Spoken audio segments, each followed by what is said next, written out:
Bueno, buenas tardes. Ha habido un problema, la concejala de Cultura se ha puesto indispuesta, no viene, y yo que venía de público esta vez, pues entonces tengo mucho gusto en presentar a don Luis Moya, capitán de navío de la Armada, que ya empezaba muy bien con estas cosas, o sea que ahora estará muchísimo mejor. Precalentamiento. Nada, o vas a usar la pantalla, yo ya me... ¿Vas a usar la pantalla? ¿No? Sí, pues entonces ya me pongo aquí y ya está. ¿Empezamos entonces? Sí. Sí, sí.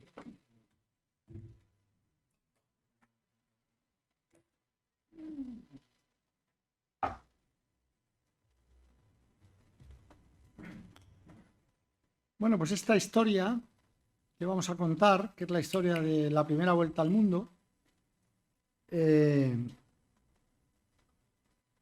comienza, vamos a ver esto, bien. Tiene, yo diría, que un par de referencias históricas, ¿no? En los años 1295 y 1453.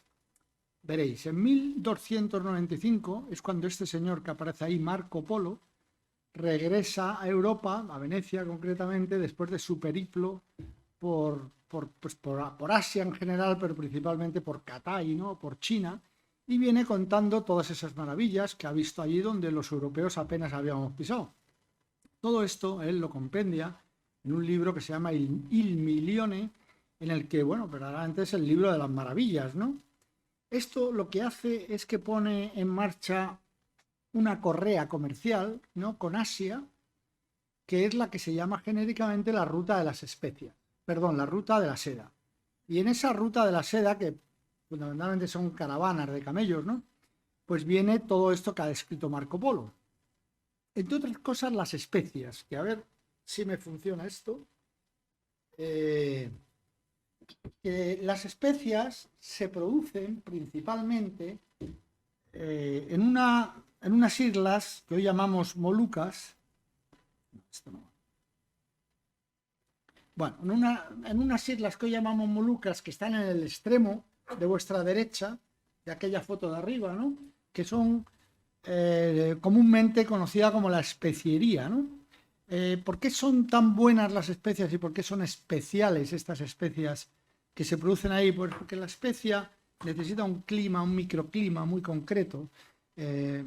Principalmente son islas volcánicas, ¿no?, en las que las nubes hacen un cinturón de humedad alrededor de la montaña, y en ese clima propicio es donde las especias alcanzan su máxima calidad. Bueno, pues todo esto empieza a entrar, como veis allí en la foto de arriba. Vale, perfecto. Muchas gracias. Sí, bueno, pues yo os estaba hablando de estas islas productoras de aquí, ¿no? El caso es que esta ruta de la seda... El caso es que esta ruta de la seda... Vamos a ver. No, pues le he dado mal. Ahí está. El caso es que esta ruta de la seda tiene un cuello de botella ahí en lo que hoy es Estambul. Esa es la segunda referencia, 1453. El sultán otomano Mehmed II toma a Alejandría, Constantinopla, perdón. Con la caída de Constantinopla, pues deja de entrar en Europa todos estos productos maravillosos que estaban viniendo de Asia. Y al no llegar por tierra a lomos de esos camellos, lo que hasta ese momento estaba llegando, hay que ir a buscarlo por mar. Hablar del mar en esa época era hablar principalmente de Portugal y de España. Talasocracia, dominio del mundo por el control de las líneas marítimas. Total, que en ese momento la talasocracia está en manos de España y de Portugal, que nos disputábamos además el mismo objetivo, porque estamos hablando de un producto, las especias, que tenía su valor, era un valor igual al oro. Es decir, un kilo de especias, un kilo de clavo, un kilo de canela, de pimienta, era lo mismo que un kilo de oro. Y era, desde luego, el sueldo de un artesano, de un orfebre durante muchísimos años. Total, que ahí estaba la riqueza, y allí fuimos los dos a buscarlas, España y Portugal, a partir de que nos cerraron la frontera de Constantinopla, Y para eso, ordenadamente, mediante el meridiano de Tordesillas, el Tratado de Tordesillas, que como ya sabéis, era un meridiano que dividía el mundo en dos partes. Aquí no hay que confundir que una parte era española y la otra era portuguesa. No es así. Una zona era zona de influencia española y la otra era zona de influencia portuguesa. Pero no quiere decir que nosotros no pudiéramos navegar por la zona de influencia portuguesa. Lo que no podíamos era comerciar. No podíamos establecer en tierra un emporio, no. Por eso es que si hubiera sido así, como mucha gente a veces cree erróneamente, nosotros ni siquiera podíamos haber salido de Cádiz, de España. Fijaos que está en el lado portugués, ¿no? Pero bueno, en cualquier caso, esto puso en marcha que nosotros fuéramos a buscar las especias por el oeste, la raya verde, y los portugueses redondeando, dando la vuelta, bojeando, que es un verbo que me encanta, muy marinero, antiguo, es un verbo antiguo, que significa dar la vuelta a una isla, dar la vuelta a una masa de tierra en la mar, bojeando el continente africano por el Cabo de Buena Esperanza, entonces llamado de las Tormentas. Bueno, pues así se pone en marcha esta disputa.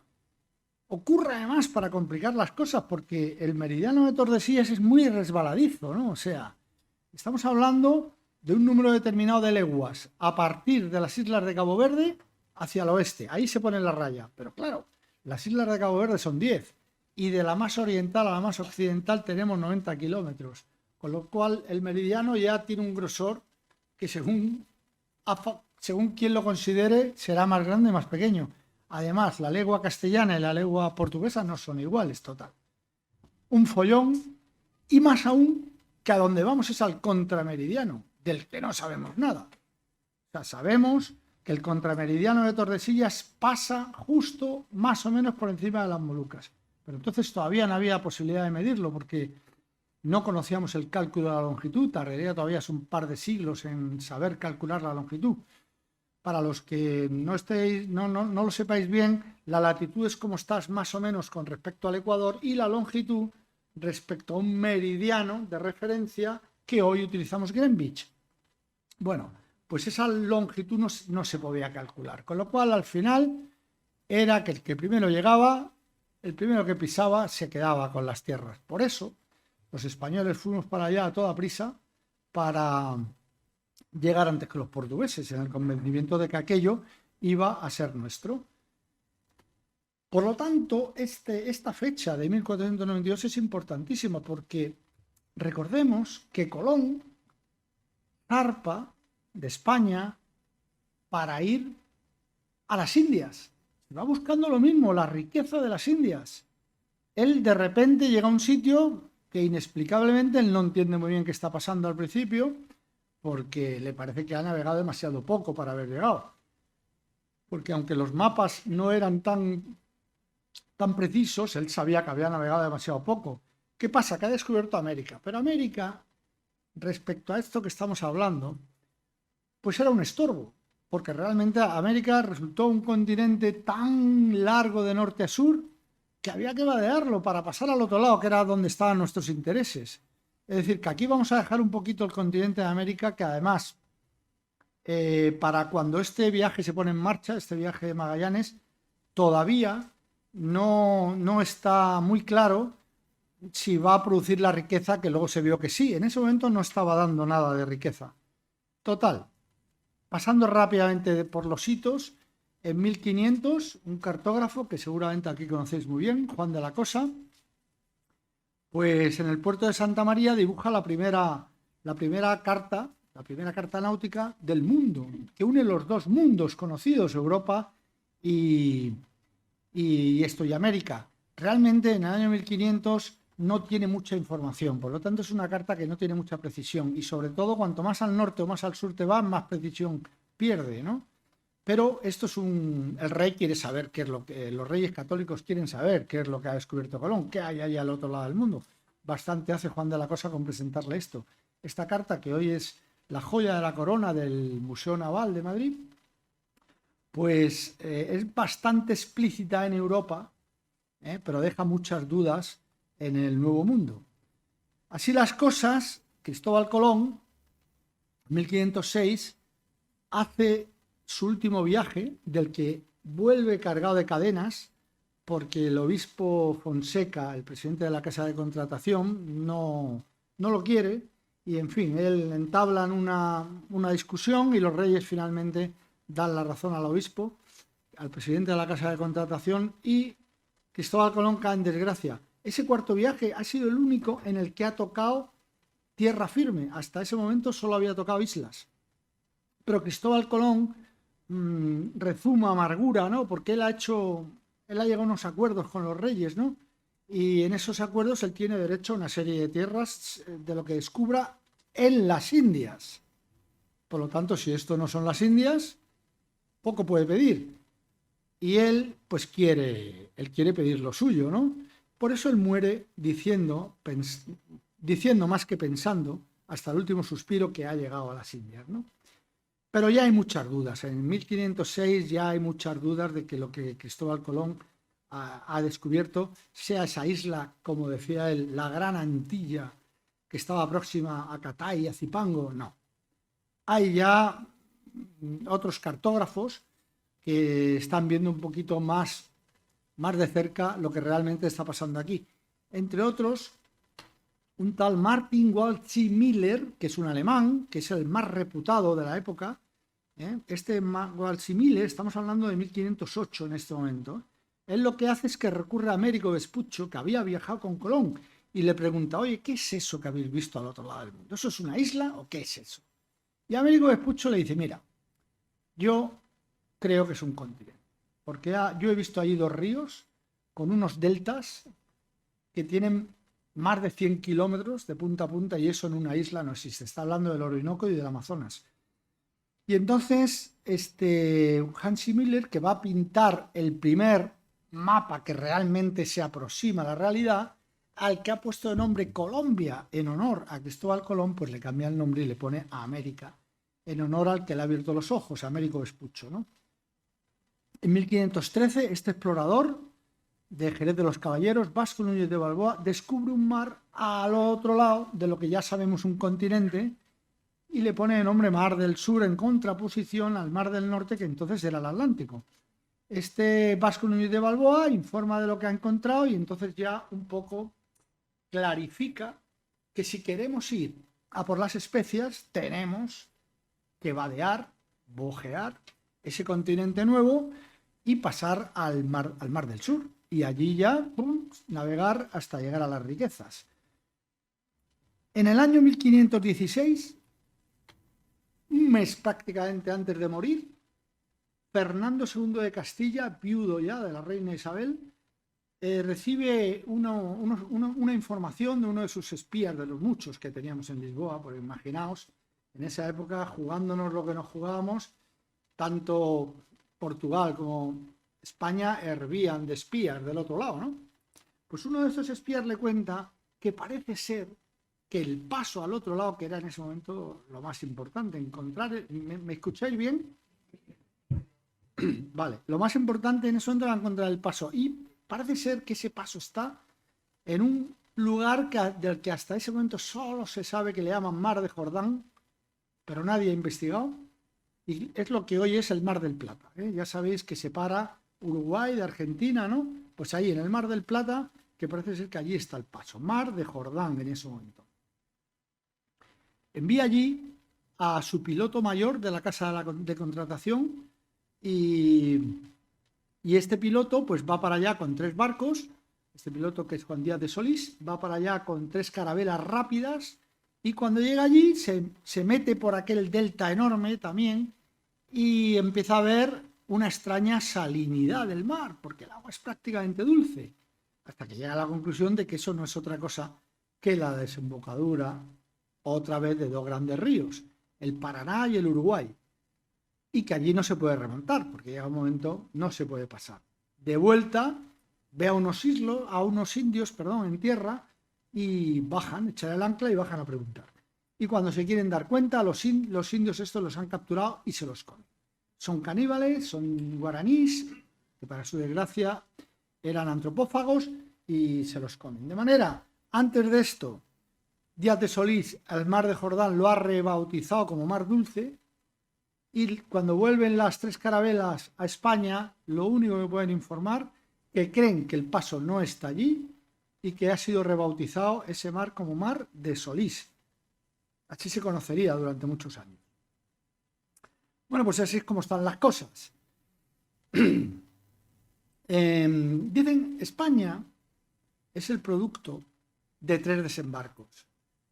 Tarik en Tarifa en 711, Cristóbal Colón en Guanajaní en 1492 y Carlos I en la Asturiana en Ensenada de Tazones en 1517. Cuando Carlos I llega a España, pues la verdad se encuentra un país muy tensionado. Hay problemas en Valencia, hay problemas graves en Navarra y hay problemas muy graves en Castilla con los comuneros. Tiene que resolver todo esto y además las arcas están completamente vacías. No hay dinero y entonces pues el hombre está desesperado. Él va a ver a su madre, a la reina, a Juana la Loca, se encuentra con ella en Tordesillas y ella le otorga un documento por el que lo nombra sucesor suyo y ya a partir de ese momento, considerándose rey, pues empieza a pensar a ver qué puede hacer. Cuando en estas acierta a pasar por Valladolid, que es donde se instala, ya sabéis que la corte en esa época era itinerante, ¿no? Que se movía, ¿no? Pero principalmente en esos años estaba en Valladolid y allí aparece un tal Magallanes que viene de entrevistarse. Fijaos qué curioso, qué historia tan paralela a la de Colón. Magallanes ha sido rechazado por el rey Manuel I de Portugal. Cree saber dónde está el paso al otro lado, pero ha sido rechazado. Lo mismo que le había pasado a Cristóbal Colón con Juan II. Y ofrece sus conocimientos al rey Carlos. El rey Carlos, bien aconsejado, porque además Magallanes viene acompañado también de otro cosmógrafo muy reputado, que es Ruy Faleiro, que además le explican no solo que ellos saben dónde está el paso, sino que además la especiería cae del lado español, según Tordesillas. Luego, con el paso del tiempo, veremos que ambas cosas son mentiras. Ellos lo que querían era llevar a cabo la empresa, porque esa empresa iba a dar muchas ganancias a ellos también, a título personal. Pero ellos decían que tenían el mapa súper secreto de Martin Behaim, que era un alemán al servicio de la corona portuguesa, y que ellos conocían el paso y que, bueno, en fin, una serie de cosas, ¿no? Que Carlos I está muy necesitado y dice, venga, pues hágase, voy a hacer una armada. Piensan que el paso está ahí, como estamos diciendo, el Río de la Plata. Que luego, fíjate hasta qué punto estaba mintiendo, que para empezar, el mapa de Behaim ni siquiera existía. Era un planisferio, una esfera precolombina. Ni siquiera estaba América en esa. O sea, que realmente no tenían nada que ofrecer. Pero Carlos, bien aconsejado digo, sabía también que nosotros, por nuestros medios, íbamos a tener muy difícil llegar hasta la especiería. ¿Por qué? Porque nosotros no estábamos acostumbrados a ese tipo de navegaciones. Nosotros para entonces íbamos al Caribe y regresábamos, sota, caballo y rey, sin paradas, pum, pum, ya era un tráfico establecido, ¿no? Que empezó a llamarse la Flota de Indias, pero era esto, ¿no? A la española, de Cádiz a la española y vuelta. Pero aquí era otra cosa, aquí era una expedición a lo desconocido, que se planteó inicialmente para 2 años, pero que no se sabía lo que iba a durar. No se sabía qué sitios iba a tocar. Y eso lo sabían hacer los portugueses. Porque recordemos aquí que mientras nosotros colonizábamos a la romana, es decir, nosotros llegábamos a un sitio, fundábamos una ciudad y en esa ciudad imponíamos nuestras costumbres, pues como hicieron los romanos aquí en España, ¿no? Mientras que los portugueses, bojeando África, colonizaban a la Fenicia. Es decir, llegaban a un sitio, pum, levantaban un puesto de avituallamiento, 3, 4 singladuras, otro, 3, 4 singladuras, y así iban progresando cada vez más, en este caso, hacia las especias. Y ya estaban cerca, y nosotros tenemos que intentar llegar antes que ellos. Ellos ya para entonces ya se habían establecido en Goa, en África, donde luego, curiosamente, las paradojas de la historia son formidables, ¿no?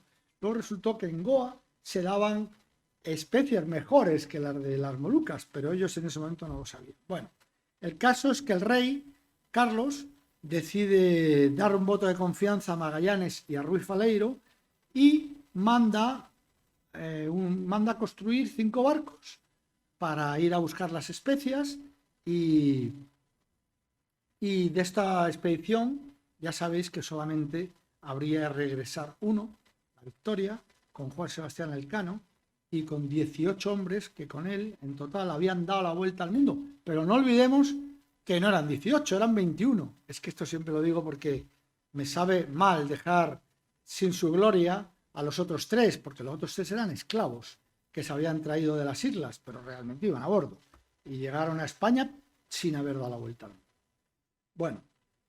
Bueno, pues así están las cosas cuando, como vemos, una expedición de 5 naos y 234 hombres que a la llegada a Tenerife aumentará, porque estos 234 es un número que impone el obispo Fonseca, ¿eh? Pero ya en Tenerife, lejos del largo brazo de Fonseca, se embarcó más gente hasta cerca de 260.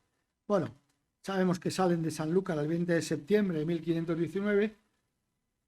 De hecho, desde esa fecha, estamos celebrando cada día un 500 centenario de algo, porque cada día hace 500 años que estaban en algún sitio, ¿no?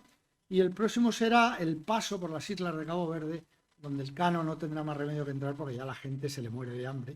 Eso será el 9 de julio y ya irán quedando pocas fechas para que acabemos con este 500 aniversario, ¿no? Que yo creo que ha sido muy, muy interesante porque nos ha dado lugar a que todos aprendamos mucho sobre lo que pasaba hace 500 años en las naves del rey, ¿no?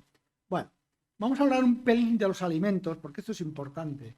Veréis, el alimento más importante a bordo era el bizcocho.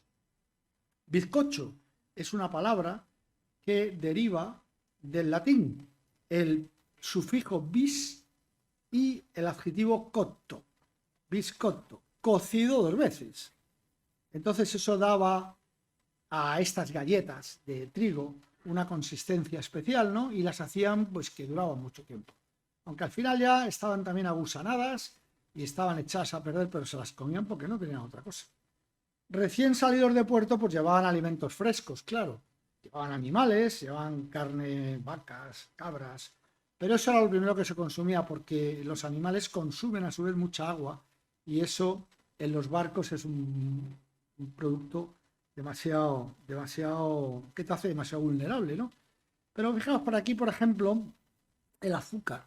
El azúcar no se utilizaba entonces para endulzar los alimentos, sino que iba en la botica, iba en la farmacia, era una medicina. Para endulzar los alimentos se utilizaba la miel. Y luego fijaos esto, el agua dulce era lo último que se embarcaba para que no se corrompiera, o fuera lo último en corromperse. Pero fijaos esto, qué curioso, carne de membrillo. La carne de membrillo se embarcó exclusivamente para los oficiales, porque la corona pagaba por cada hombre un dinero para alimentarlo, en maravedís, y un pelín más para los oficiales. Entonces, esta diferencia, los oficiales, por su propia decisión, no era dinero a favor, sino que un alimento que no llegara a los demás, carne de membrillo. Ellos no lo supieron, pero la carne de membrillo salvó a los oficiales de morir de escorbuto, mientras que los marineros cayeron los pobres como piojos, no lo sabían. Y luego tenemos la cuestión del vino, que es muy importante, volveremos luego sobre ella. Se embarcaron 253 barricas y 417 odres de vino de Jerez. Ya veremos por qué el vino era tan importante. Y ya con esto pues empezamos, como decía al principio en esa pequeña charla que hemos tenido, a dar la vuelta al mundo, ¿no? Vamos a salir de Sevilla, donde Magallanes ha sido un perfecto planeador de la navegación. Digo ya que nosotros no sabíamos hacerlo, los portugueses sí. Lo hizo maravillosamente bien. Yo he estado en el archivo de Indias varias veces. Bueno, yo sobre esto he escrito un par de libros, ¿no? La flota de las especias fue el primero, que es un poco recreando noveladamente todo esto que estoy contando. Y luego hace poco, que es el último que he escrito, o el último que han publicado, que se llama la Guerra de las Especias, que es la segunda expedición a las Molucas, años después, en la que morirá Juan Sebastián Elcano. Pero bueno, el caso es que en este momento van a salir de Sevilla, la expedición está perfectamente preparada por Magallanes. También que el rey de Portugal buscó en 2 ocasiones la forma de acabar con él, de asesinarlo. Fijaos en esta foto que aparece el hábito, él lo lleva en el pecho y aparece en el suelo también el hábito de caballero de la Orden de Santiago. Verdaderamente no encontraréis en la larga lista de nombramientos de caballeros de la Orden de Santiago a nadie que se le hubiera nombrado caballero de la Orden de Santiago sin haber demostrado un mérito. Él no ha demostrado nada en este momento, no ha salido siquiera de Sevilla. Y la Orden de Santiago no era cualquier cosa. 9 de cada 10 caballeros que la pedían no se les daba. O sea, era una cosa, para eso había que... Pero esto también el rey, bien aconsejado, ha visto que han intentado ya en 2 ocasiones acabar con la vida de Magallanes, y entonces alguien le dice, pues mirad, majestad, esto, los caballeros de la Orden de Santiago tienen ese espíritu, vamos a llamarle mosqueteril, ¿no? De todos para uno y unos para todos, ¿no? Si alguien ataca a un caballero de la Orden de Santiago, todos cierran filas en torno a él y lo defienden. Es un poco lo que hoy estamos viendo en la tele constantemente en la OTAN, el artículo 5, ¿no? Si un país de la OTAN es atacado, todos los países reaccionan unitariamente, ¿no? Por eso por eso Rusia no quería que Ucrania fuera de la OTAN, porque si hubiera sido de la OTAN las cosas serían diferentes ahora. Bueno, a lo que vamos es que a Magallanes le hacen caballero de la Orden de Santiago. Y el rey de Portugal sabe que si vuelve a atentar contra él, al fin, las guerras en esa época, el rey no tenía soldados. El rey llamaba a las mesnadas, a todos sus condes, a todos sus duques, les daba un montón de privilegios, pero cuando los necesitaba estaban con él. Pero no para atacar a un caballero de la Orden de Santiago, porque todos los nobles portugueses eran también caballeros de la Orden de Santiago. Entonces, si volvía a atacar a Magallanes, podía verse seriamente comprometido. Por eso, vemos aquí a Magallanes, caballero de la Orden de Santiago, sin haber hecho ningún mérito. Aquí tenemos a este señor que es muy importante en esta historia. Este es el obispo Fonseca, el presidente de la Casa de Contratación. Ya había podido con Colón. Y en esta ocasión, él ya sabe mucho de esto. Lleva de presidente de la Casa de Contratación desde su fundación en 1503. Sabe mucho. Y él sabe que al final los egos son muy importantes, son muy fuertes y siempre van a intentar actuar en beneficio propio, ¿no? Los comandantes de flotas. Y entonces él, cuando la expedición está, él lo deja, vamos a decir, deja engordar a Magallanes, y cuando están a punto de salir, pues purga la expedición de portugueses, que había muchísimos y en los puestos más conspicuos. Entonces, sin capacidad de reacción, elimina muchísimos portugueses. Con todo y con eso, de todos los hombres que he dicho antes que iban a bordo, 100 eran extranjeros, y de estos 100 la mayoría portugueses, concretamente 62. Esto purgado, Antes de purgarlos había más de 100 portugueses. Total, que además de esto hace un nombramiento muy especial. En los papeles viene nombrado como conjunta persona Juan de Cartagena, un noble castellano que lo pone al nivel de Magallanes. Un error gravísimo en la mar. En la mar no puede haber una bicefalia. En la mar tiene que haber un patrón que manda y un marinero que obedece. Esto estaba llamado a ser un problema gordo, ¿no? Pero el caso es que lo nombra a Juan de Cartagena, del que, si buceáis un poco, encontraréis que aparece en muchos sitios como sobrino, precisamente, del obispo Fonseca. Y en otros muchos sitios también como hijo, natural. Total, que en estas condiciones salen a navegar, pues, con el estigma del recelo, ¿no? De la desconfianza. Ahí hay 2 jefes que recelan el uno del otro, que se llevan mal desde el primer momento y que no están dispuestos a conceder nada al otro. Y en la mar muchas veces hay que ser muy flexible también, porque hay que ser rígido cuando hace falta, pero también flexible cuando la ocasión lo pide, ¿no? Y con 2 jefes eso es imposible. Total. A ver. Más o menos, esto sería el esquema de la expedición. Como veis, 5 barcos, sus capitanes correspondientes, 2 estrellas, puesto que hay 2 comandantes, 2 capitanes generales de la expedición. Y así es como salen. Al principio las cosas van muy bien, desde Cádiz hasta Canarias, es lo que en la época se llamaba el Mar de las Damas. Esto hoy decirlo casi podría entrar la Guardia Civil por ahí y llevarme esposado a la cárcel, porque el nombre se debía a que hasta una mujer podía navegarlo. Fijaos. El caso es que después de atravesar este Mar de las Damas, llegan a Tenerife. En Tenerife, aparte de que hay una leva y entra más gente a bordo, pues llega de repente a la capital, al puerto de Santa Cruz, que le acababa de nombrar así un sanluqueño, que fue el primero que llegó allí. Pues aparece una carabela florentina. Las carabelas florentinas vienen a ser unas carabelas muy rápidas. Y alguien viene a bordo que quiere hablar con Magallanes, pero no dice quién es porque no quiere que lo reconozcan, no quieren que... Total, que Magallanes vaya a entrevistarse con este personaje misterioso que resulta ser su suegro. Y su suegro le dice que el rey de Portugal ha mandado una flota de guerra en pos suyo para en medio del mar acabar con él. Es decir, en medio del mar puedes hacer en esa época lo que te dé la gana porque nadie va a saber qué has hecho. O sea, sin dejar huellas, acabar con él. Entonces, rápidamente, Magallanes da orden de salir de Santa Cruz y en lugar de coger esa raya que pone hacia el Caribe, que hubiera sido lo propio, ¿no? Para una vez que llegas al Caribe, pues bajar al sur hasta encontrar el paso. Se va navegando por el sur de la isla, o sea, él se aleja 20 millas de Santa Cruz, porque 20 millas es justo la curvatura de la Tierra, ¿eh? Más allá de las 20 millas ya tú no ves al barco. De manera que nadie en tierra podría decir si fueron para allá o fueron para allá. Total, que se van al sur, hasta un sitio que se llama Granadilla de Abona, que se ha sumado a los actos del 500 aniversario con mucho fervor y con toda la razón del mundo, ¿eh? Porque al fin y al cabo estuvieron allí, ¿no? Los capitanes castellanos le preguntan a Magallanes que qué está haciendo, que por qué está yendo para allá y por qué además no está consultando con ellos todas estas órdenes como ha mandado el obispo Fonseca.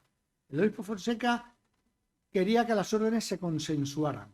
La nao capitana llevaba 2 faroles atrás, uno el propio de todas y el otro el farol de nao comandante.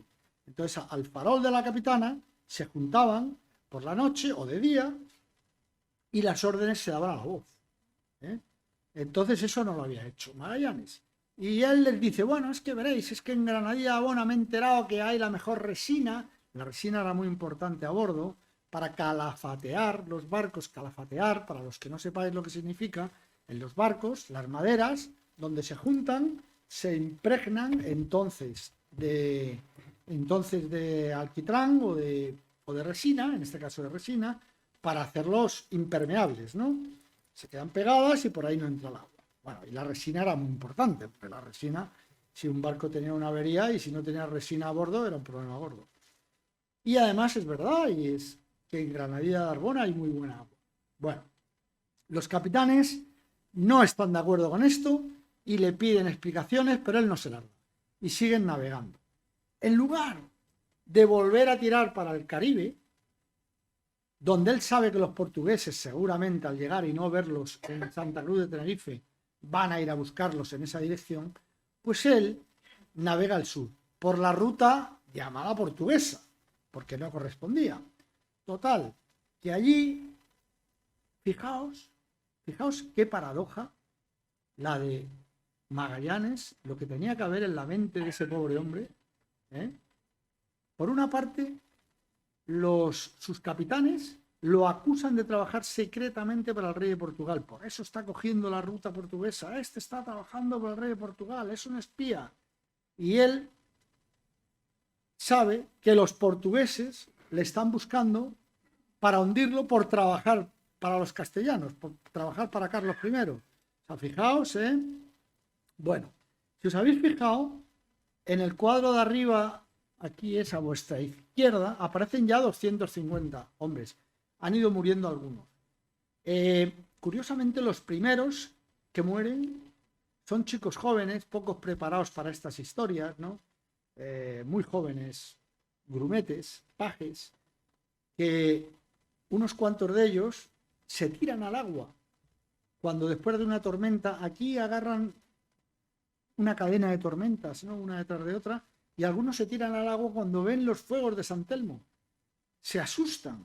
Los marineros veteranos saben que es una buena noticia porque quiere decir que la tormenta ha pasado, pero los jóvenes no, y algunos de ellos se tiran al mar. Y aquí se produce también un detalle que tendrá mucho que ver con todo lo que habrá de venir a continuación, y es que en uno de los barcos, concretamente en la Victoria, se da un caso de sodomía por parte de un contramaestre en la persona de un paje.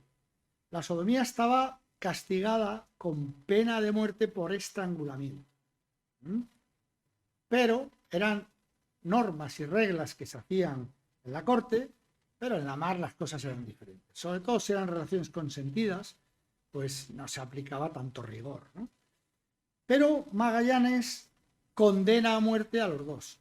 Llama a los capitanes a reunirse al fanal y dice: me he enterado que ha habido un caso de sodomía a bordo de la Victoria.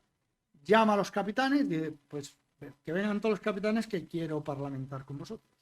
Total, que cuando los tiene a todos reunidos, les dice: esto, ha habido un caso de sodomía, no se me ha dicho, y esto es pena de muerte. Y entonces el capitán de la Victoria, Luis de Mendoza, dice: bueno, es que yo realmente lo he consultado a Juan de Cartagena, que es conjunta persona, y él me ha dictado órdenes para que, en fin, les he puesto un castigo de grilletes, de un castigo menor, ¿no?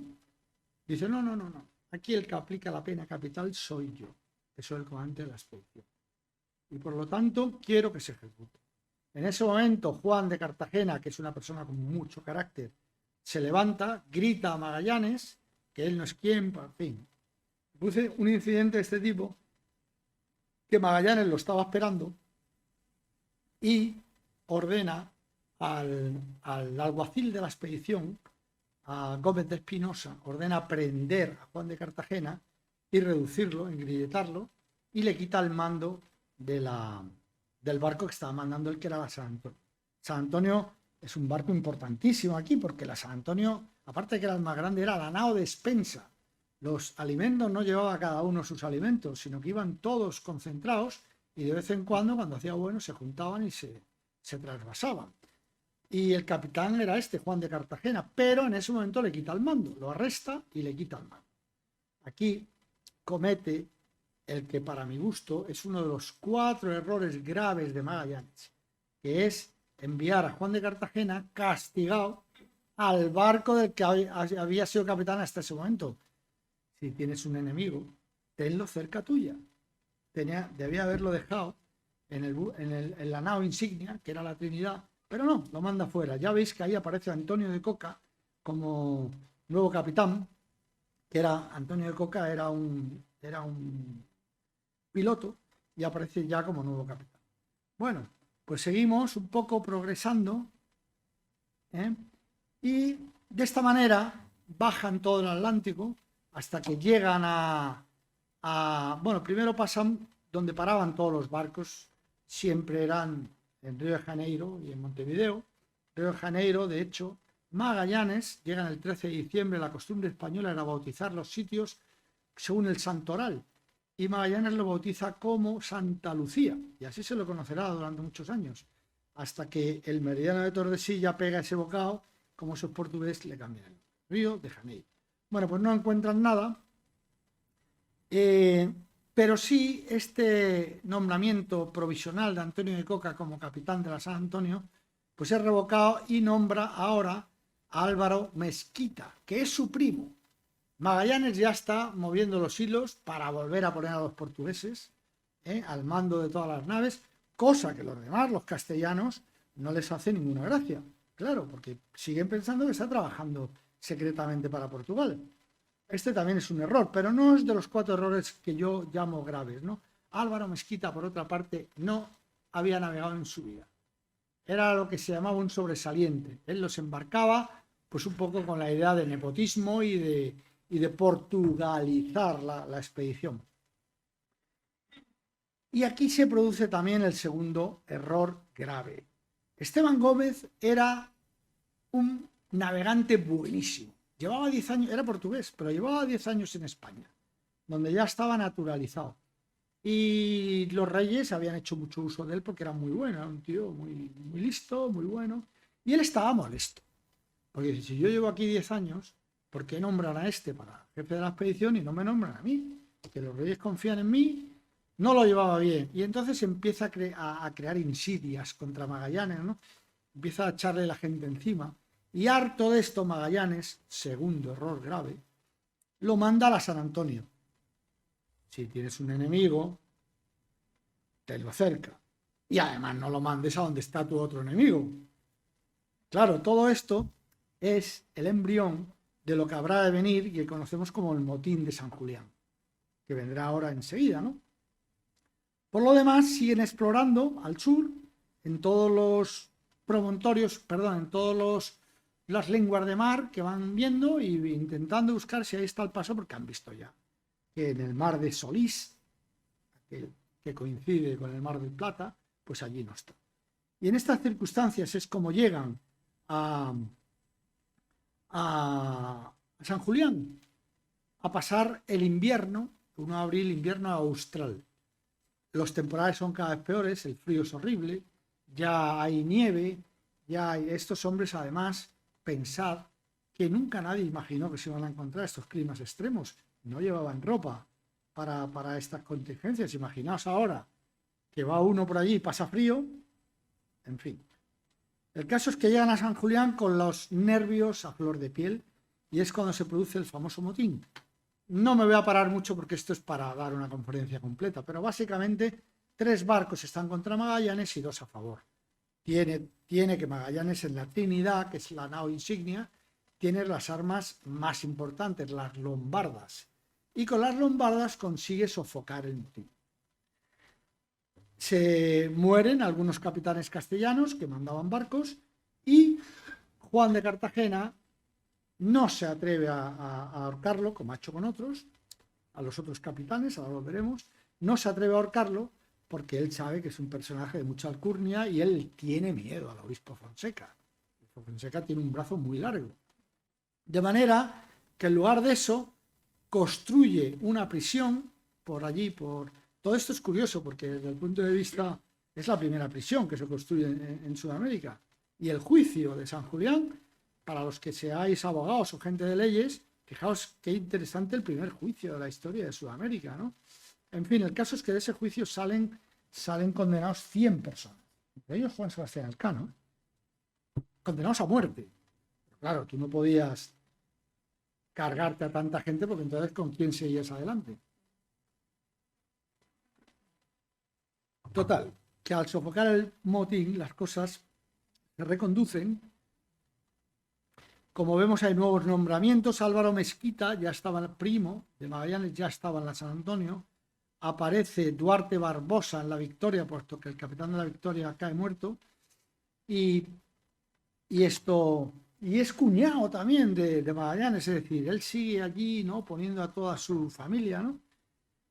La Santiago se pierde, porque a todo esto, mientras están en San Julián, la Santiago, que es muy pequeñita y es más maniobrera, va virando a ver si encuentra el paso por algún lado y se pierde en una tempestad. Y su capitán pasa a ser lo de la Concepción, Juan Rodríguez Serrano. Y en los otros dos, pues 2 familiares de Magallanes. Los demás, muertos. Y aquí es donde toman contacto con los patagones, ¿eh? Esa tribu que todavía hoy los científicos se preguntan de dónde sale, porque verdaderamente es un misterio, ¿no? Es decir, si os fijáis, hace 20.000 años que viene sucediendo, ¿no? Los habitantes de Sudamérica, originales, pasaron por el estrecho de Bering, por el norte, pasaron al norte de América y de ahí se fueron extendiendo por toda Sudamérica. Pero todos tienen los mismos rasgos. Si os paráis a pensarlo, un peruano es un chino renegrío. porque es que es eso, o sea, es una persona que tiene esas facciones, pero que luego además, con el sol de toda esa parte, y son todo tribus que todas tienen un ADN parecido, excepto estos patagones, que yo tengo, personalmente, la convicción que llegaron remando de la Polinesia. Son tíos con una altura media de 1,90, rasgos polinesios, en fin. Pero bueno, no nos vamos a parar en esto, que sería para estar aquí hablando una hora porque hay cosas interesantísimas aquí, ¿no?, de las que podríamos hablar. Pero bueno, el caso es que así llegan al que habrían de llamar Estrecho de Todos los Santos, más que nada porque era el 1 de noviembre, por eso digo que van poniendo nombres, ¿no?, según... Aquí se producen dos cosas. Que encuentran el paso y que deserta la San Antonio. La nao despensa, perdón, no he dicho que a Juan de Cartagena, cuando salen de San Julián, lo dejan allí en aquella cárcel que habían construido y allí se queda. Magallanes, por otra parte, se lleva a 2 o 3 patagones para enseñárselos al rey, y los patagones, que tienen un concepto familiar muy profundo, ¿no?, pues se enfadan muchísimo, siendo tíos pacíficos, pero se enfadan mucho. Y yo me imagino que antes que el frío, con Juan de Cartagena debieron acabar estos hombres. Pero bueno, caso es que llegan allí al Estrecho de Todos los Santos, hoy, ya sabéis, Estrecho de Magallanes, y deserta la San Antonio, se vuelve a España. Esteban Gómez, al que he dicho que en el segundo fallo grave de Magallanes lo mandó a la San Antonio, se ha hecho con el poder, porque el primo de Magallanes no representa ninguna oposición, no sabe nada de la mar, se hace con el poder a bordo de la nao San Antonio y decide irse, volverse a España. Claro, esto es un drama. Primero porque has perdido 51 hombres y has perdido la nao despensa, la que lleva los alimentos. O sea, es un drama profundo. Y en estas circunstancias, como vemos ya con una organización de solo 3 barcos, es como llegan al Mar del Sur, al que inmediatamente, bueno, el paso del Estrecho de Magallanes es horrible. No paran de sacudir los temporales, horrible. Pero al llegar al Océano Pacífico, precisamente Magallanes le pone este nombre porque es una balsa de aceite. Luego España hará una segunda expedición, como he explicado al principio, segunda y última, en la que encontrarán un paso del Estrecho de Magallanes plácido, y al llegar al Pacífico se encontrarán la peor tormenta que ninguno de ellos hubiera podido imaginar. El caso es que ya los tenemos en el Pacífico. Y aquí, pues claro, inmediatamente Magallanes parlamenta con los 2 capitanes que quedan de subir pegaditos a la costa, puesto que no tienen alimentos, para cada 4 o 5 singladuras bajar a tierra a por agua y alimentos. Y así seguir subiendo hasta llegar a la latitud de las Molucas, conocida, y ahí, punta, ponerte rumbo al oeste, como si fuera una carretera, y ya no te pierdes. Vale, esto es lo que vamos a hacer. Sin embargo, cuando llevan 18 días navegando pegados a la costa, Magallanes toma la decisión personal de cambiar de rumbo y cruzar, como vemos ahí, el Pacífico de manera diagonal, ¿no? Este es el tercer error grave, como veremos, porque ahí veis en azul lo que se había dicho que se iba a hacer al principio, llegar hasta la latitud y luego para el oeste, y lo que hace en realidad, que es lo que está en rojo. Claro, el problema es que, para su desgracia, Magallanes se va a encontrar un océano Pacífico, no va a encontrar ninguna isla en la que habituallarse, excepto 2 atolones yermos completamente en agua y alimentos, con lo cual va a aparecer el temido escorbuto. Y 29 marineros van a perder la vida. Y van a aumentar también, claro, las tensiones, ¿no? ¿Por qué hizo esto Magallanes? Esto es un misterio, no lo sabemos. Para la gente que estudia estas cosas constituye uno de los retos, ¿no? Yo naturalmente tengo mi percepción personal. Mi percepción personal es que Magallanes tenía tanto miedo a Fonseca que no quería acercarse a la primera gobernación que estableció España en en el Pacífico, que se llamaba Castilla del Oro, coincide con lo que hoy sería Panamá, Costa Rica, porque allí ya estaba establecida España y allí podía haber barcos esperándole, barcos construidos en esa zona, porque no olvidemos que un poquito más arriba se crearon los primeros astilleros españoles en el Pacífico, un poquito más al norte, en Zihuatanejo. Bueno, que pudiera haber barcos allí esperándole para decirle, para ahí, tira para España que el rey quiere hablar contigo. Porque la San Antonio ya había vuelto, había regresado, y a saber lo que había contado Esteban Gómez, ¿no? Yo pienso que le entró miedo de que le pararan y dijeran, oye, vuelve. Dijo, no, antes de que yo vuelva a España tengo que hacer algo grande, porque todo lo que he hecho hasta ahora actúa en mi contra. Esto es lo que yo creo que sucedió. Y así, de esta manera, es como llegan a las Islas de los Ladrones, lo que hoy llamamos las Marianas, concretamente la isla de Guam, que fue la última isla que perdimos los españoles de todo nuestro imperio. Lo último que perdimos fue lo de Guam. Y que ellos bautizaron primero como archipiélago de San Esteban, pero que luego bautizaron como la isla de Guam. Esto es muy curioso, la isla de los ladrones. Esto es muy curioso porque resulta que allí había una sociedad de indios que no esperaban nunca en su vida que alguien pudiera aparecer por el este. Ellos, el este, allí se acababa el mundo, igual que para nosotros se acababa el oeste. Pero ellos nunca esperaban venir a nadie por allí. Y de repente aparecen por allí 5 barcos con unas cosas que ellos no habían visto nunca. Y dices, no entienden qué está pasando. Ellos, por otra parte, tenían una sociedad tan primitiva que no tenían concepto de la propiedad privada. De manera que un barco que viene a aparecer por allí con unas velas, pero es madera. Y si es madera, es un árbol. Y si es un árbol, lo que da son frutos. Todo lo que tenga son frutos. Y los frutos son de todo. De manera que ellos llegan allí y empiezan a llevárselo todo. Y tienen que reaccionar pegando tiros de arcabuz, y acabando con unos cuantos de ellos para que se den cuenta que al final reconducen las cosas, pero bueno, prevalece el nombre de Islas de los Ladrones. Y por aquí empezará Magallanes un periplo extrañísimo también, que también es otro de los misterios que intentamos desvelar, pero que nunca desvelaremos ya, porque los libros que tenemos de la época no lo dicen y ya, pues cada uno tiene que sacar su propia tesis. La mía es que Magallanes, aquí se va a ver mejor quizá. Fijaos dónde están las Molucas y fijaos a dónde le lleva, a dónde va Magallanes. Es decir, la latitud sí se conocía. Magallanes sabía perfectamente que estaba yendo al norte de las Molucas. ¿Por qué lo hacía? Yo creo que él quería establecer relaciones comerciales con los caciques para llevarle algo al rey Carlos. Mirad, majestad, tengo todas estas islas que van a trabajar para nosotros, porque, insisto, él pensaba que su imagen estaba emponzoñada, y era verdad, porque realmente cuando llegó la San Antonio a España, incluso a la mujer de Magallanes se la mantuvo presa en su casa, se le dejó de pagar, en fin, es verdad que no le esperaba nada bueno. Y yo pienso que por esto lo hizo. En cualquier caso, es así como llega a Cebú, es así como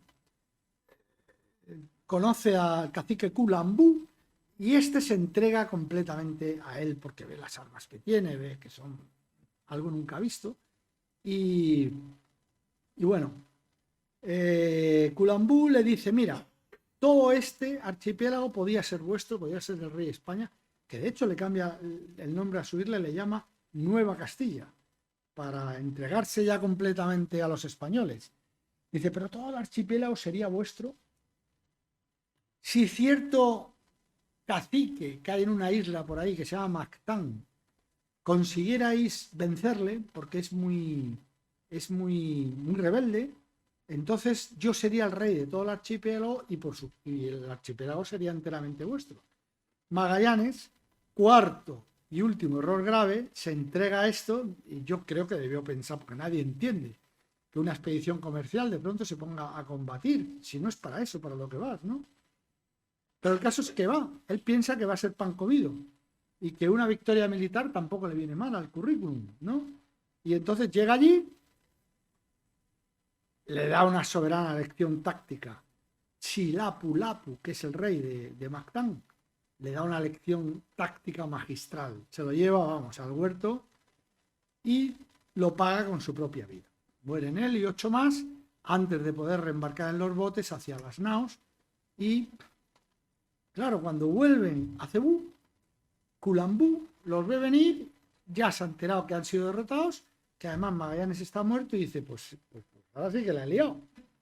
Porque este tío de Silapu-Lapu, que me tiene una manía que no me puede ni ver, va a saber que encima he sido yo el que le ha enviado a esta gente y además veo yo que estos españoles no son tan invencibles como parece. Entonces los invita a una cena para, según su forma de ver la vida o la muerte, agasajar a los españoles por la muerte de Magallanes. Y en esta cena lo que hace es atacar. Y mata a 21 de ellos, principales, porque allí los que bajan, los principales, era como se llamaban en la época los oficiales. Total, que con esta traición tienen que hacerse a la mar, son demasiados pocos hombres para 3 naos y queman la Concepción. Ahí tenéis en la imagen abajo a Silapu-Lapu, que hoy es, vamos, allí en Mactán es el ídolo, es Superman. Con toda la razón, claro, por supuesto. Bueno, pues ya vamos terminando, porque es en estas circunstancias como llegamos a Molucas, con un extraño paso otra vez por Borneo. Fijaos, es que no tiene nada que ver. ¿A qué fueron a Borneo? Si es que no están ni siquiera en el camino. ¿A qué fueron? Parece ser, esto parece que hay más acuerdo entre todos los que han estudiado estas cosas, parece ser que ya estaban un poco cansados de que tanta muerte, ¿no? Había muerto Magallanes, estaban un poco desangelados, unos había habido el motín de San Julián, que los había dejado tanto caos, otros habían desertado. Y la Borneo, que tenía una cultura a la altura de la occidental, tenían, la verdad, estaban muy adelantados. Y el Rajá de Borneo aceptaba europeos en su corte como consejeros muy bien pagados, ¿no? Y parece ser que algunos pudieron pensar en entregarse allí, entre otros Elcano y Gonzalo Gómez de Espinosa, que lo hemos nombrado al principio como el alguacil de la expedición, que será un personaje muy importante. Parece ser que quisieron desertar y entregarse allí, ¿no? Pero el mal comportamiento de algún marinero con alguna chica del lugar, al fin y al cabo eran musulmanes, y los musulmanes ya sabéis que tienen unas costumbres que les molesta mucho, ¿no? Que la gente no respete, ¿no? Y parece ser que se metieron con alguna mujer y entonces el sultán decidió que la expedición se largara inmediatamente de allí, incluidos todos que se iban a entregar a ellos, ¿no? Total, que no tienen más remedio que envolverse a embarcar y es entonces ya cuando terminan llegando a las Molucas. Y las Molucas, ahora lo diré, son principalmente productoras de especias, son 4 islas: Tidore, Ternate, Bachán y Gilolo. Los españoles llegamos a Tidore. Y en Ternate todavía no habían llegado los portugueses. Cuando Juan Sebastián Elcano navega de vuelta a España, en ese mismo momento los portugueses están llegando a Ternate. Porque luego va a haber ahí una guerra que va a durar muchos años, que no conocemos los españoles porque en nuestros libros no nos lo han enseñado, pero que es muy interesante. Y es un poco de lo que va este segundo libro que os decía yo de la batalla de las especies. Bueno, el caso es que se establecen en Tidore, Al-Mansur, el cacique de allí, de Tidore, se abre completamente a los españoles, les monta ahí un galpón donde empiezan a recolectar clavo, y cuando están los 2 barcos, la Trinidad y los 2 barcos que quedan porque han quemado la Concepción, la Trinidad y la Victoria, cuando están llenas de clavo, pues deciden regresar a España. En ese momento, los capitanes de la Trinidad y de la expedición es Gonzalo Gómez de Espinosa, que no es hombre de mar, pero es que ya no quedan. Es que el cacique de Cebú ha matado a casi todos, ¿no? Y en la Victoria es donde aparece, ya asoma la cabeza, Juan Sebastián Elcano, que había embarcado en la expedición como un segundón, como maestre de la Trinidad, de la Concepción, perdón. No era nadie, pero oye, la vida es así, a veces a una persona te va poniendo y al final asoma la cabeza justo cuando hace falta, ¿no? Bueno, lo digo porque llegados aquí, cuando van a salir rumbo a España, se encuentran con que la Trinidad hace agua, se inclina tanto que no puede navegar. Y entonces vuelven a acercarla al muelle, la amarran, ven que esas reparaciones van a tardar 3 o 4 meses y el Cano dice, pues yo me voy. Yo me voy. Aquí hay un cuadro de Ferrer Dalmau muy bonito que los significa, porque los aproximadamente 100 hombres que quedan se ponen de acuerdo entre ellos quiénes quieren volver con el Cano por el lado portugués. Otro peligro añadido, porque a todo esto los portugueses los están buscando para matarlos. ¿Quién quiere volver con el Cano por el lado portugués? ¿Y quién prefiere esperar a que la Trinidad se arregle? Porque, no siendo Gonzalo Gómez de Espinosa hombre de mar, su intención es volver por el mismo meridiano hasta lo que os decía antes de Castilla del Oro, que es menos peligroso que volver a España, es decir, deshacer el viaje, ¿no? Aquí se produce una situación que a mí me parece muy tierna, ¿no? Porque hay una serie de hombres que saben escribir, muy pocos, pero todos se ponen a escribir cartas para los que vuelven, se las lleven, cartas de los quienes se quedan allí en las Molucas, cartas para sus familias, ¿no? Se han perdido todas, pero bueno, hay ciertos retazos de algunas de ellas, la verdad es que es muy tierno, ¿no? Es que la vida del hombre de mar, no voy a decir de la mía, pero la mía, comparado con esto, la vida del hombre de mar de aquella época era francamente dura, ¿eh? Bueno, total, que el Cano se pone rumbo al Cabo de las Tormentas para regresar a España por el lado portugués y la Trinidad espera 3 meses. Voy a terminar primero con la Trinidad. La Trinidad espera 3 meses y vuelve, como hemos dicho, hacia Castilla del Oro. Pero llega un momento en que es como si tropezara con algo que no permite que el barco progrese. Es decir, a bordo es una situación bastante paradójica, porque tú estás navegando y ves que las velas se inflan, o sea que estás avanzando, pero te asomas a la proa y no estás rompiendo bigotes, sino que es al revés. Está viniéndote la mar de popa. ¿Qué está pasando? Ellos no entendían nada, claro. Tardamos 60 años en desentrañar este misterio, que es lo que conocemos hoy como el tornaviaje. Es decir, el viaje de vuelta de Filipinas a América. Porque el Atlántico es muy simple. El Atlántico sopla el alisio constantemente en el sentido de las hojas del río. En este punto, hoy, mañana, pasado mañana, dentro de 3 meses, dentro de un año, soplará el mismo viento que hoy. Puede que un poco más intenso, según las borrascas, pero el viento es el mismo siempre, ¿eh?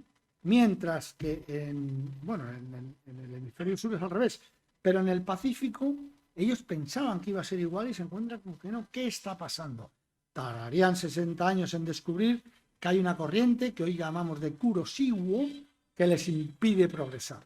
Y esta corriente es la que va a hacer que se queden empantanados hasta que finalmente los portugueses los atraparán, matarán a todos, no matarlos allí en ese mismo momento, pero los matarán físicamente porque los ponen a construir fortalezas para ellos y solo sobrevivirán 3. Cada uno de ellos cuenta una historia que cada una de esas historias es para dar una conferencia concreta, porque es impresionante las cosas que les tocó vivir. El caso es que esto lo dejamos aparte. Gonzalo Gómez de Espinosa será uno de los que sobrevivirá.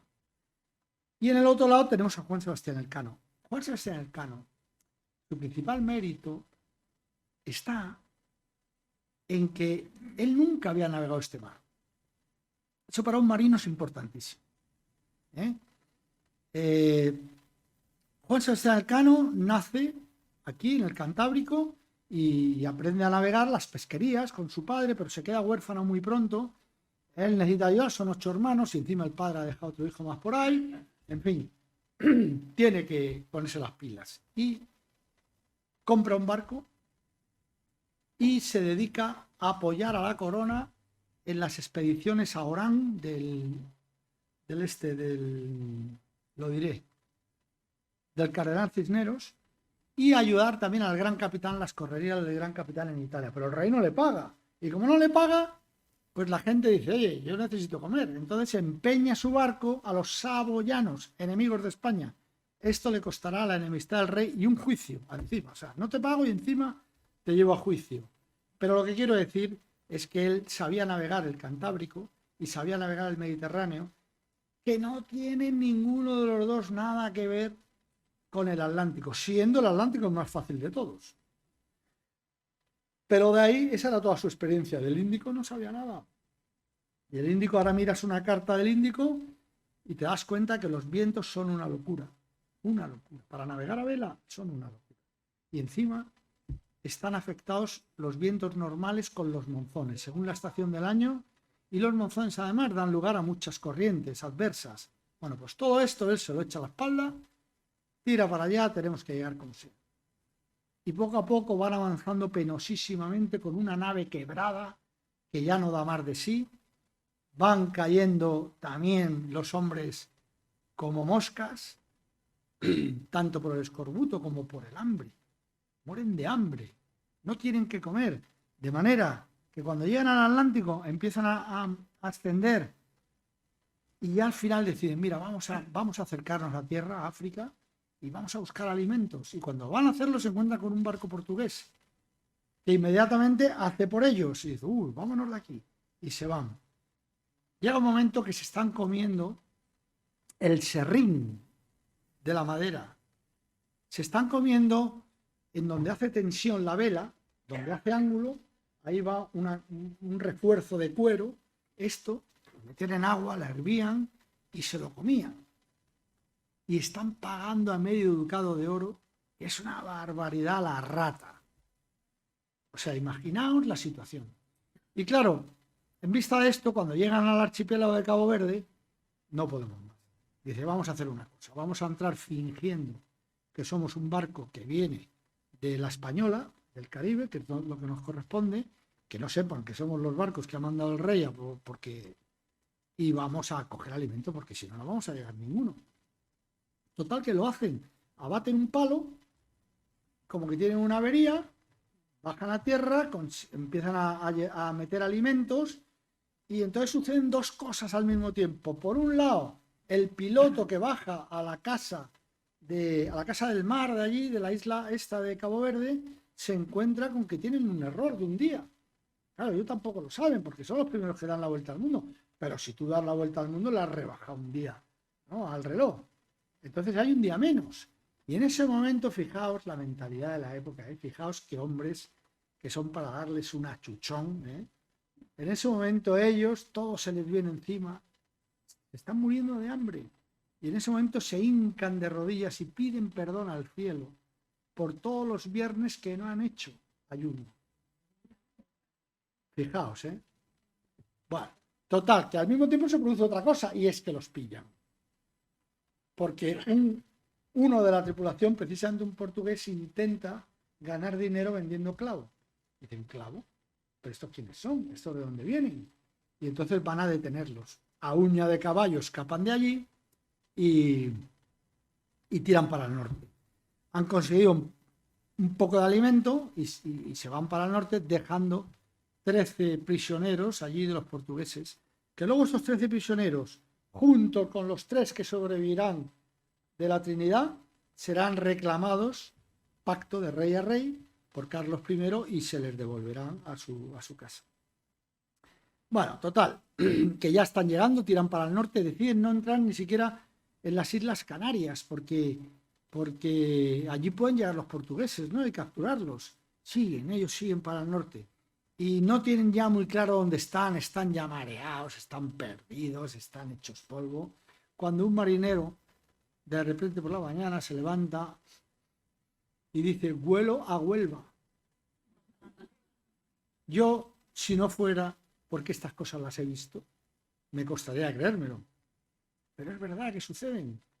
Yo recuerdo mi primer destino de oficial, que estábamos, entonces había unos patrulleros de altura que íbamos por el Banco Sahariano, dando protección a los pesqueros españoles, y llevábamos siempre 2 pescadores muy mayores, de allí canarios, que decían lo mismo. Huele a tormenta. Cabo Bojador. Yo decía, no me lo puedo creer, pero estas cosas suceden, ¿no? Vuelo a Huelva.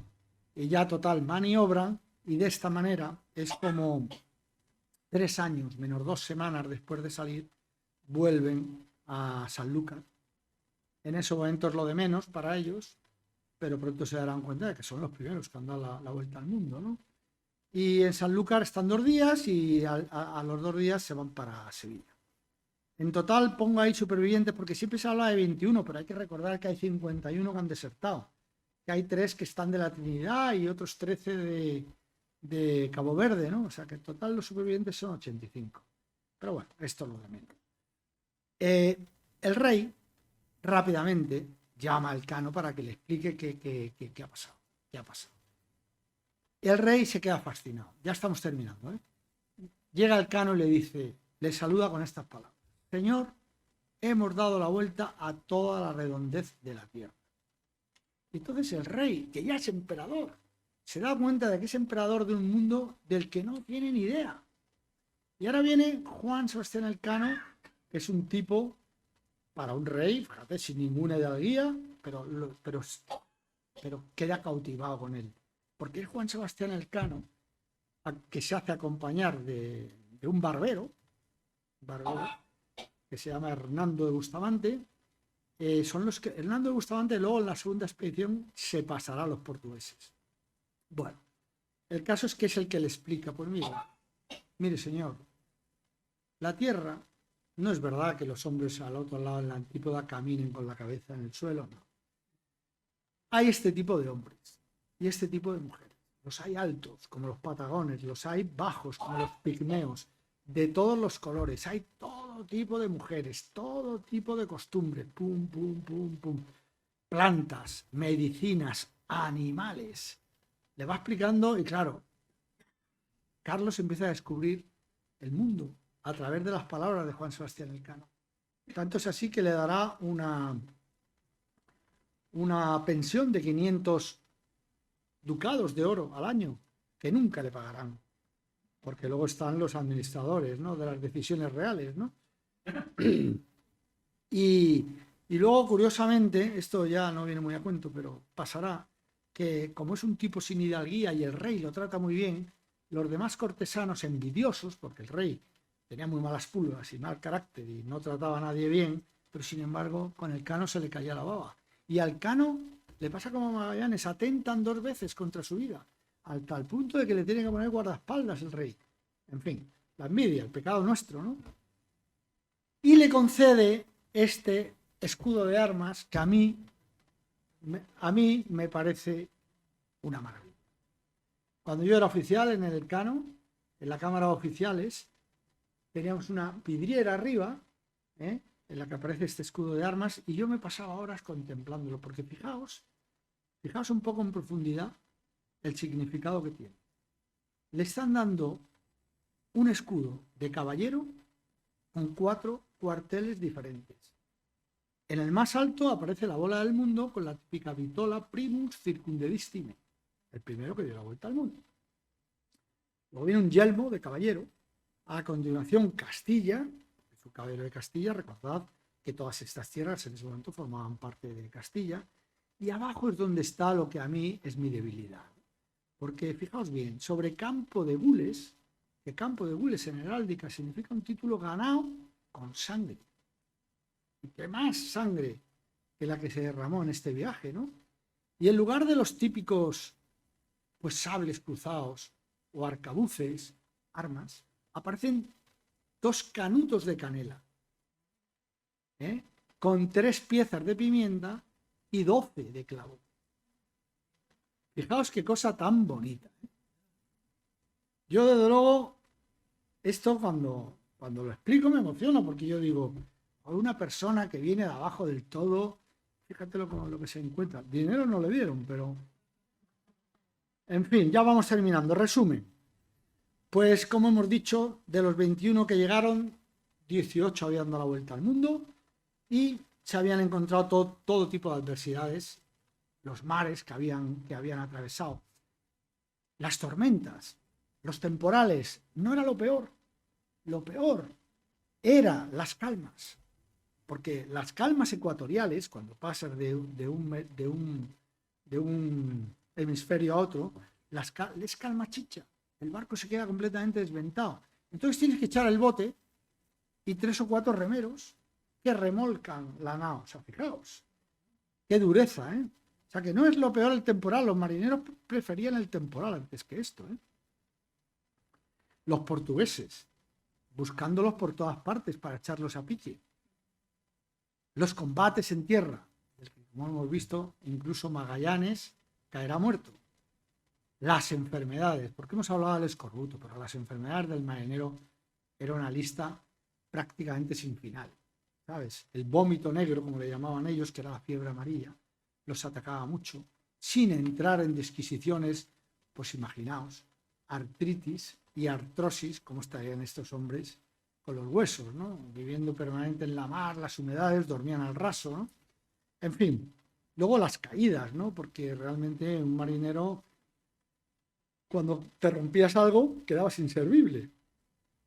Solamente se conservaban a los cocineros que terminaban, perdón, a los cojos, los que se rompieron una pierna y quedaban cojos, que no podían subir, no podían hacer su trabajo, pero se quedaban de cocineros, porque podían cocinar. En fin, una vida muy, muy, muy dura, ¿eh? Muy dura, muchas adversidades y por encima de todo, este señor, que para mi gusto es el que desde la distancia proyectó y empujó a Magallanes a tomar decisiones equivocadas. Yo creo que fue la presión de este hombre, ¿no? El obispo Fonseca. Bueno,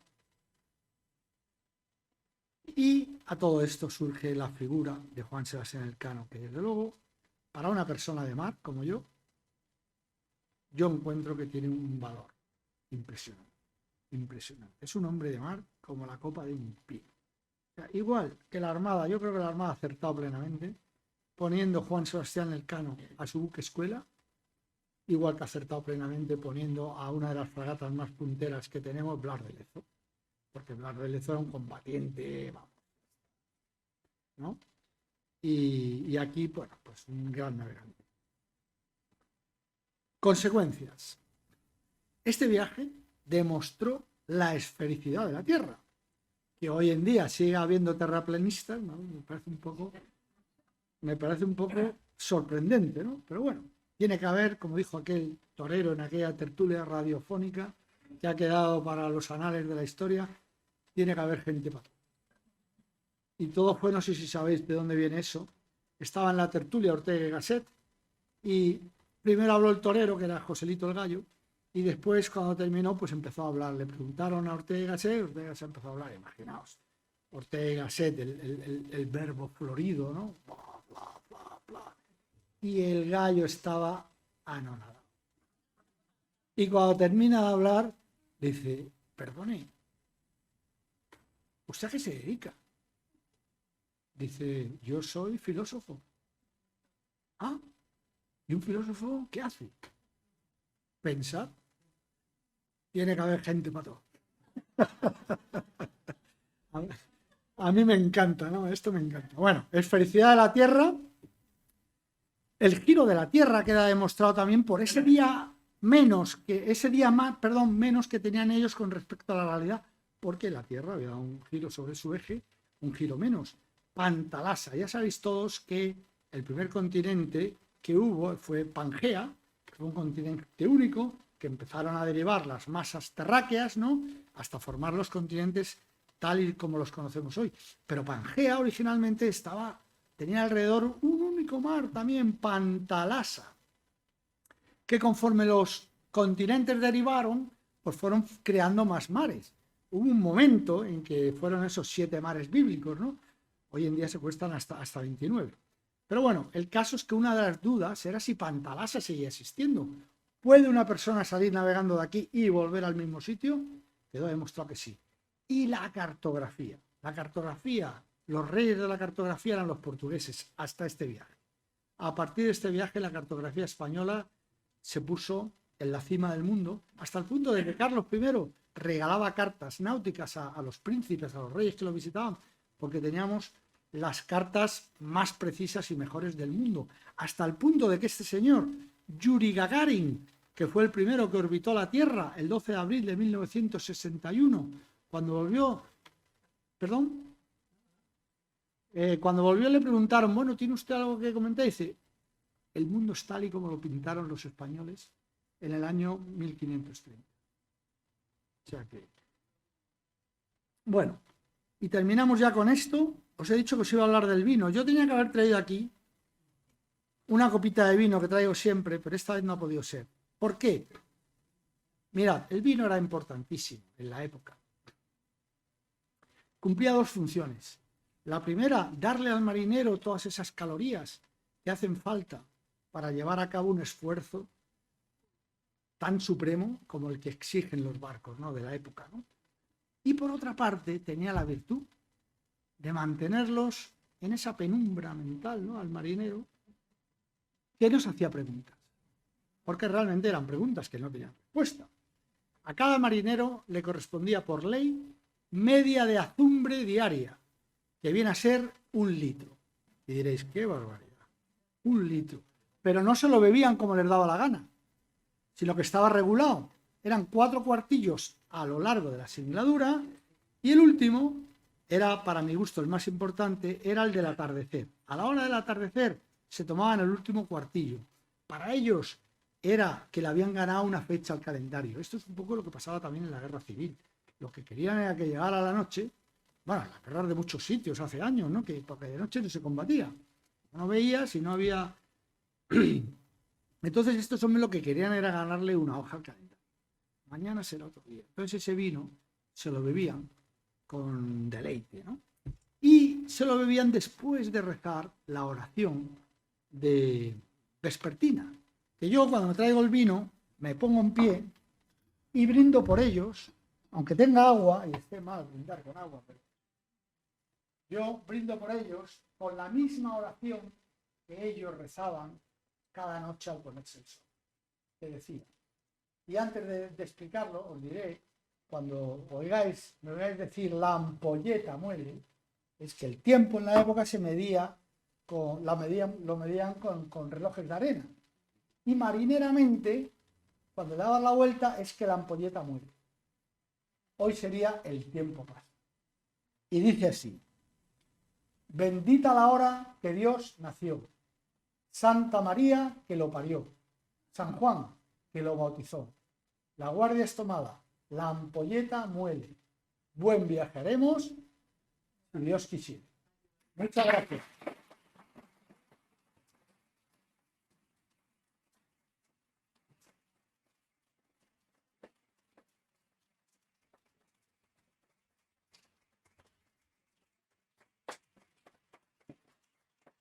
Bueno,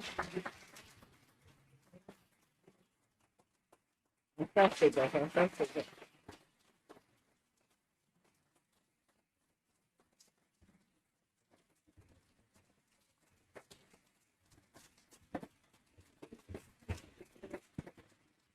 Bueno,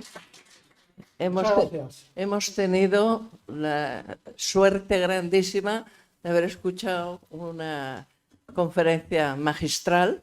Hay que saber muchísimo para llegar a esta síntesis tan estupenda, y bueno, como me gustaría haber sido profesora, que yo he sido toda la vida, tan buena como es él. Pues nada, aquí nos tiene para que vuelva a contarnos algo más.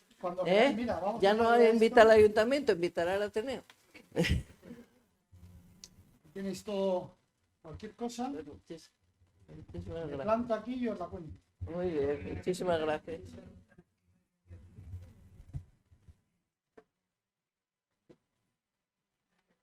Pues nada, hemos terminado, ¿no?